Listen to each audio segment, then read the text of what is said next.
Hey everyone, Abaroa for Financial Intelligence Training. It's Friday, it's October 5th, and it is 2018.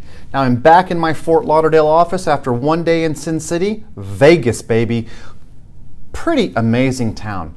I gotta tell you, that mountain backdrop in the desert, it is just stunning to me. And the energy there, I mean, it's amazing.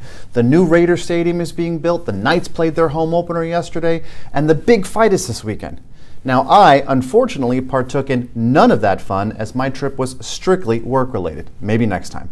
Now, back at my desk, all attention shifts back to the gruesome day that we had yesterday in the markets. Yet the late afternoon rally, or I should say lift, prevented a 1% drop. I think this is now 70-plus days without the 1% decline.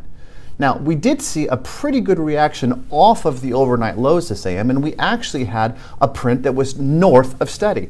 But as of this post, we are minus 0.5% in the Dow and 28 basis points in the red on the S&P. This on the heels of job data, which surprised. 3.7% unemployment rate. We haven't had that spirit since 1969. My ode to Henley's famous lyrics from Hotel California are purposeful. If you're an Eagles fan, and I don't mean those guys from Philly, but you'll know the song and the depth of the lyrics and how much they are open to interpretation. Well, I do believe that the subject to interpretation also applies to the data today. While the number was good, it was below the estimates of 185,000, coming in at only 134,000. That 3.7% rate, well, it's knocking at the 3.5% low. The July and August revisions, man, they were a robust 87,000, and average hourly earnings, well, they were right in line. So where does the interpretation come from? Well, are these numbers good enough to see higher wages and ultimately inflation? Well, with rates jumping higher and the 30-year leaping the 325 mark, it seems the bond market is factoring that in. How all this plays out into the equity markets, well, that's the interpretation. You see, the spike in yields has sent bond prices lower, consequently adding drag to many a portfolio.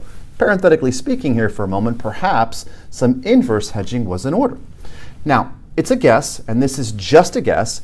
I think that we see this recent spike smooth itself out over the coming months. I'm just not certain that we're going to see the 10-year with a 4 handle anytime soon.